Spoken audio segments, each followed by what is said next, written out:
Welcome to Almost Here, Round the Corner Future Technology podcast with Richard Jacobs. Future technologies poised to transform our lives for better or worse are the focus of this podcast. Almost here means these technologies are now here and starting to be used, or just around the corner, from Bitcoin to artificial intelligence, 3D printing, blockchain, virtual reality, and more. Hi, this is Richard Jacobs with Future Tech Podcast. Almost Here, Round the Corner Technologies. Today I've got an interesting interview with Killian Kelly, Vice President of Products at Cynata Therapeutics. How you doing, Killian? I'm doing really well, thanks. How are you? Good. Where are you hailing out of? Where are you today? So I'm in Melbourne, Australia, which is where Cynata is based. We are headquartered here in Melbourne, Australia, although we do have activities kind of going on in various places around the world, including the US. Well, very good. Can you give folks a brief description of what Cynata does? Sure. So Cynata is a stem cell and regenerative medicine company. So it was founded just a few years ago, specifically to develop a new type of manufacturing technology to mass produce stem cells for therapeutic purposes. In other words, to develop new medical treatments. And the technology originated from the University of Wisconsin in Madison. But as I said, the company is now headquartered in Australia, and we're moving some of these products forward. We have recently commenced our first clinical trial in human patients, so it's an exciting time for the company right now. Well, what in the medical sphere, what specifically does Cynata do? So, interestingly, stem cell-based therapies have a very wide range of potential applications, and the particular type of stem cells that we work with, which are called mesenchymal stem cells, that is particularly true of these types of cells because they have a lot of effect, for example, on the immune system.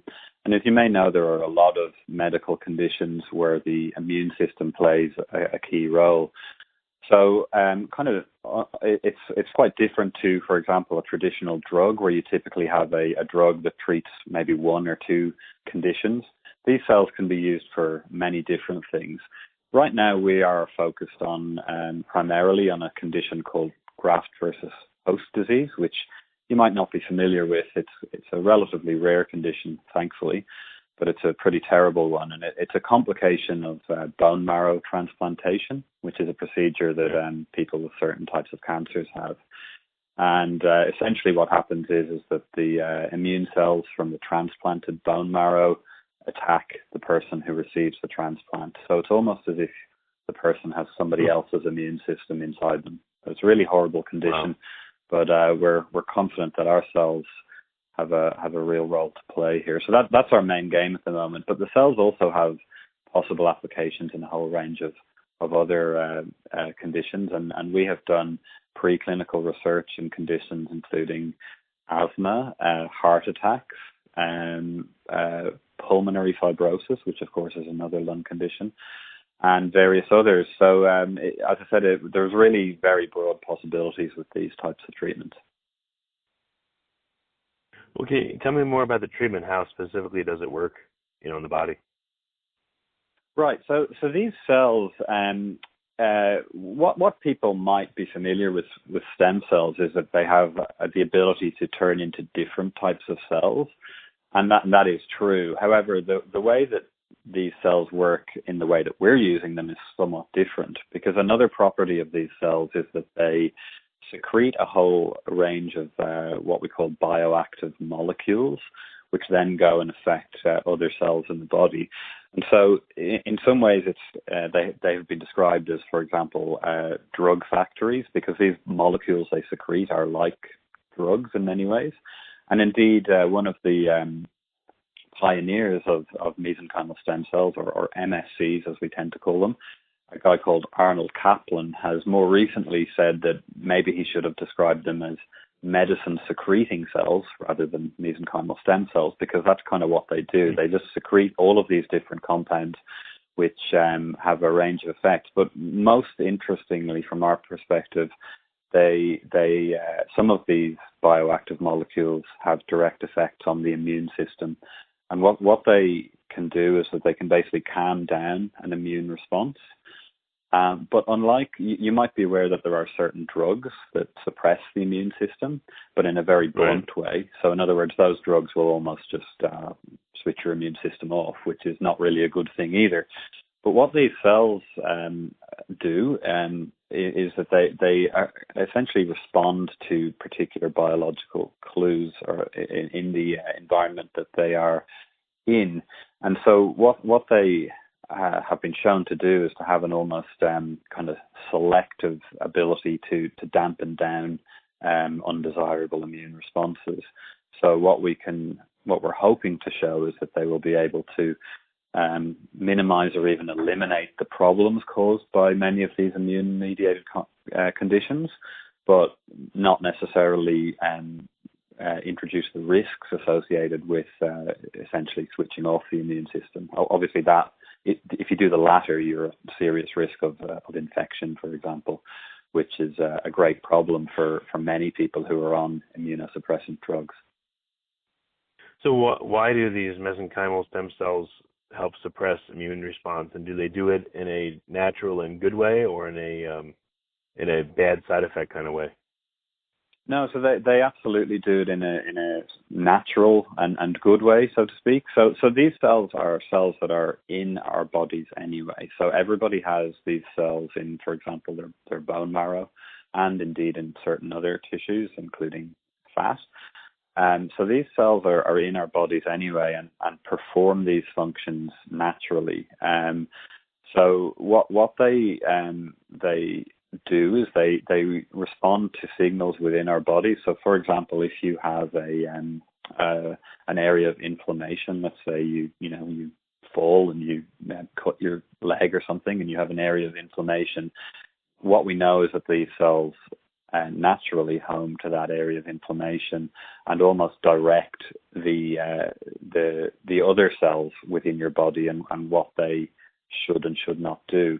The problem is that we don't have a huge number of those cells in our body, and as we get older, we have fewer of these cells, and the cells are perhaps less potent, and that's believed to be one of the reasons why, for example, a child will often incur an injury like that and recover very quickly, where an older person may not. And so what we can do now, by being able to, if you like, mass produce these cells, is we can actually then give somebody a directed dose of these cells. So even though they don't perhaps have enough of their own, we can get these cells in and help to do the job that they are naturally doing, but to do it more effectively, if you see what I mean. Where do these cells come from? Are they converted from certain types of cells in your body? Are they created? I mean, how are they made? Yeah, no, that's a great question because actually that is so that's the unique thing about Cynata's technology. So there's been a lot of work done with MSCs over the past decade or 15 years, but almost exclusively with cells that have been isolated from donated tissue, typically bone marrow. So in other words, they take a bone marrow donation and then they kind of isolate the relevant cells and then they grow them in a lab. But what we're doing is, although our end product is the same in many ways, it's still MSCs, the way we obtain them is completely different. So we use a technology which is called induced pluripotent stem cells, or iPSCs, which is a different type of stem cell. And what that means is we take as it happens, a blood donation from a healthy adult donor. And those blood cells can then be reprogrammed, is the term used, to behave like embryonic stem cells. But they're not embryonic, so we don't have the controversies. I'm sure you're aware of the ethical controversies and so on that have gone with embryonic stem cells. But what we get is cells that are derived from an adult donor, so we don't have the controversy, but they behave just like embryonic cells. And the real advantage of that is that embryonic cells have a a capacity to renew themselves to an essentially infinite degree. So we can produce more or less limitless numbers of these cells. And also, embryonic cells can differentiate into any other human cell type, which is kind of self-evident if you think about it, because every cell in my body and your body right now originated from an embryonic stem cell at some point. So this gives us, so the iPSC field in general has huge potential for all sorts of applications. But one the particular use that we're focused on is using these iPS cells basically as a starting material to mass produce other cells, which in this case are MSCs. And the real advantage of that is that it means we can produce all of the cells we'll ever need from the same donation. So that has a clear advantage in that we don't have to go out there and continuously try and find new donors. And bone marrow donation is not a straightforward or pleasant experience, as you might be aware. So it's not necessarily easy to get people to donate bone marrow. So that's one problem we're avoiding. But probably an even bigger problem, actually, is that we know that cells derived from different people are different, which again is, I guess, probably quite intuitive because, we're all different in many ways. But specifically when it comes to MSCs, there is a lot of literature showing that, for example, if you and I both donated bone marrow today and they isolated MSCs from both donations, there would be perceptible differences between the cells that they ended up with. And that's a real problem if you're trying to develop a regulated, almost pharmaceutical-like medical treatment, because if you can't guarantee that the product is consistent every time you make it, it's an enormous challenge. And so the fact that we don't have that problem, in other words, we can keep making our product from the same starting material, we believe is a huge advantage. And of course, then the scalability as well is potentially very important. I mean, right now, most of these treatments are in just the clinical trial stage where nobody needs a huge quantity of product. But if, for example, a product like this was approved for the treatment of a condition like asthma or heart attacks or something like that, the sheer number of people that are out there with those conditions, even if only a very small proportion of them were to be treated with these cells, the total number of cells that would be needed would be absolutely enormous. And that would be extremely challenging to meet that demand if you were donated tissue.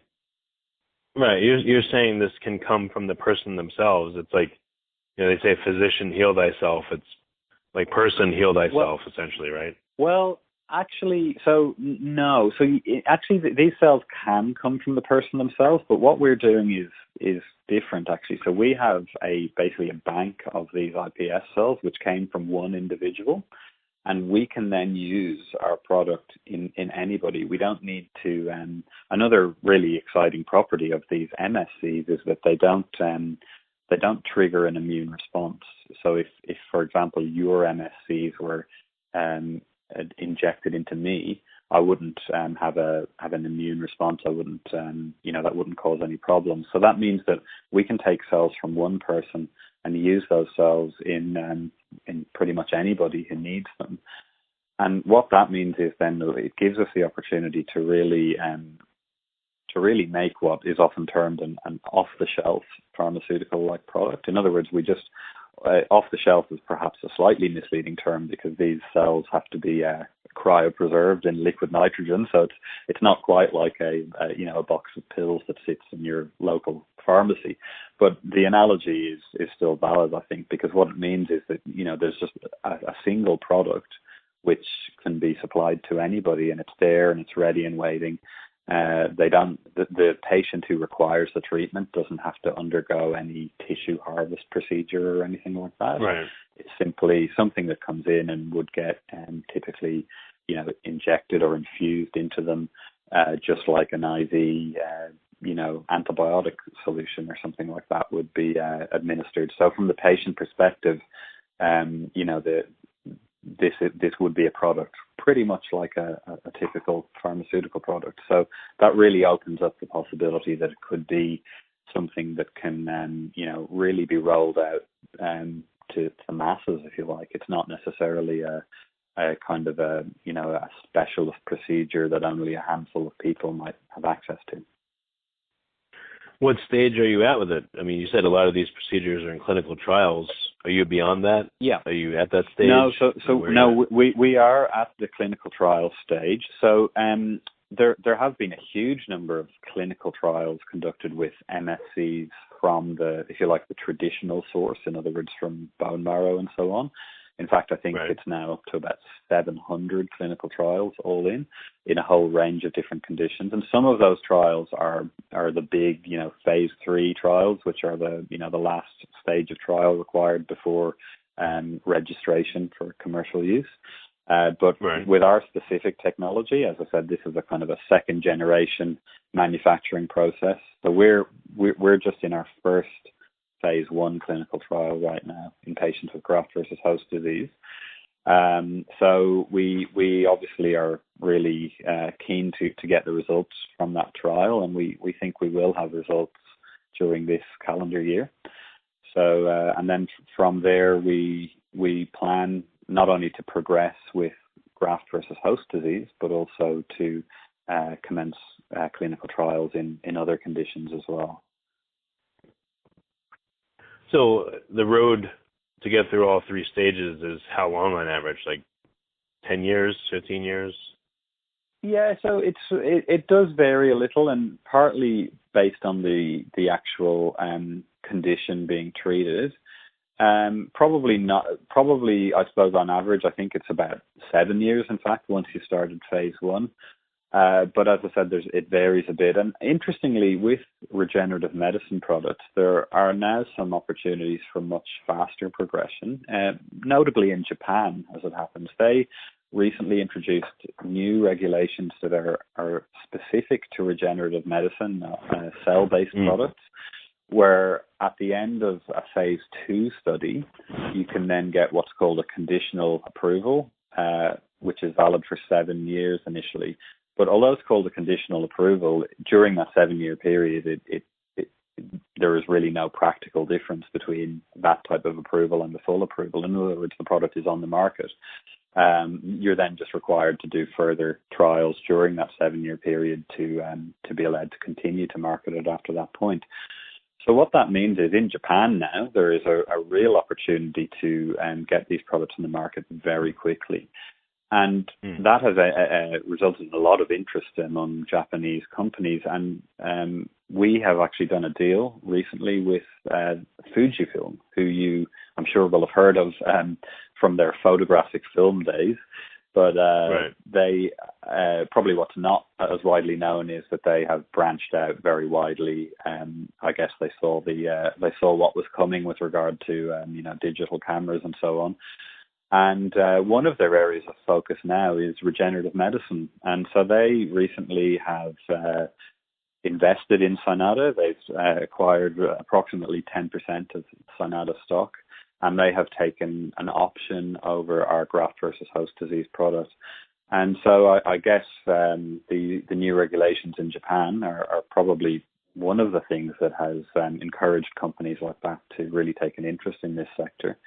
So with graft versus host disease in Japan, for example, if we were to complete a phase 1 study this year and then move into phase 2 next year, for example, we could actually be very close to having products on the market there, which is really exciting. In Europe and the US, things are not quite that quick, but I think there's increasing moves towards, making the regulations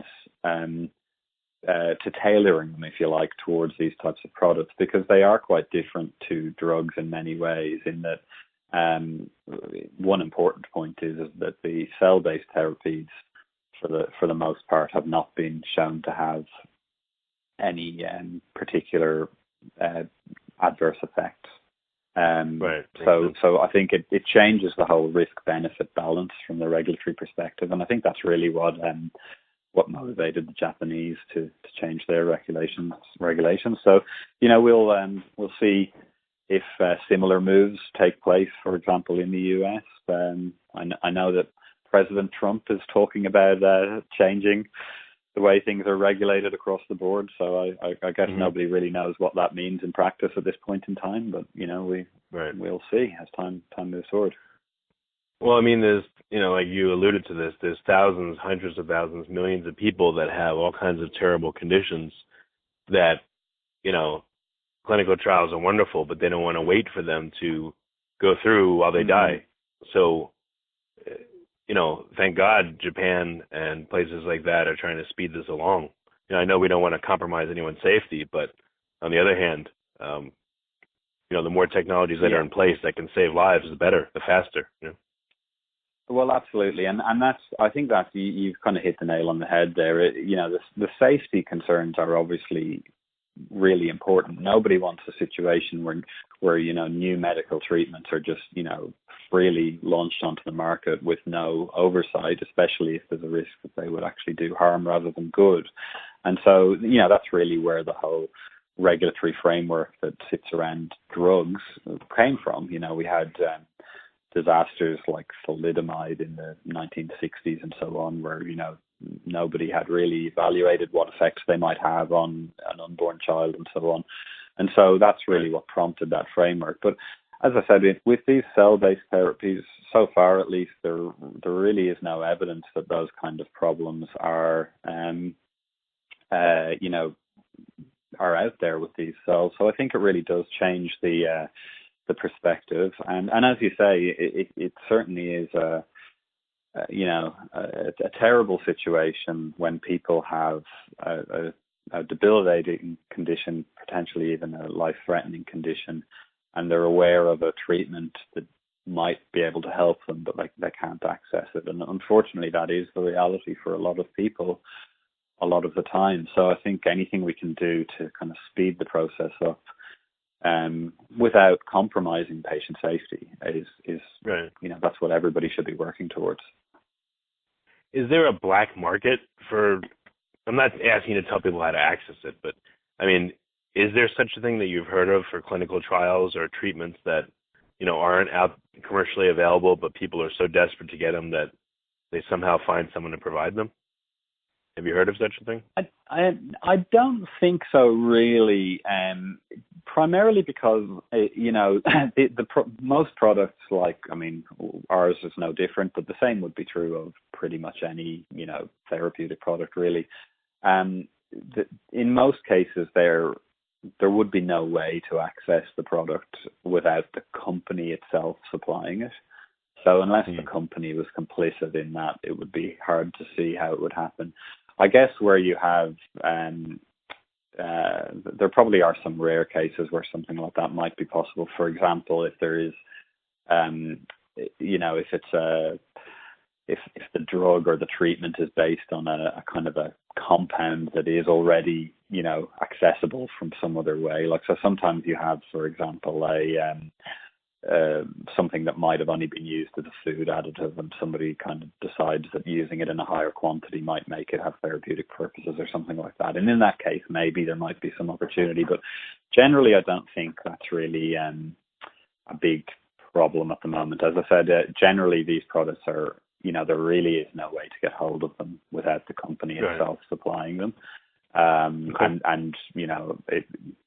Generally the people we're supplying these products to are, reputable, clinical investigators and so on, who I would be pretty surprised if many of those people were likely to be involved in anything like that. Right. All right. Well, last question or two. I should have asked this earlier, but what are some of these specific, and I know it depends and it varies, et cetera, but either the hopes or the actual results of the mesenchymal stem cells that you guys are producing to treat asthma, to treat this rejection of bone marrow, and the other ones you mentioned? What are some of the effects that you've seen or that you think will happen? Can you quantify Right. them? So, well, if I start with graft versus host disease, as I said, we don't have data in patients just yet. We do hope to have that very soon. But what we do know is that people have used the MSCs derived from bone marrow in graft versus host disease in quite a number of clinical trials, which have been published in leading journals. So there's quite a bit of data out there on those cells, and we think our cells will have at least similar effects. And it's really quite remarkable. So graft versus host disease is a really terrible condition. As I said, it's often fatal.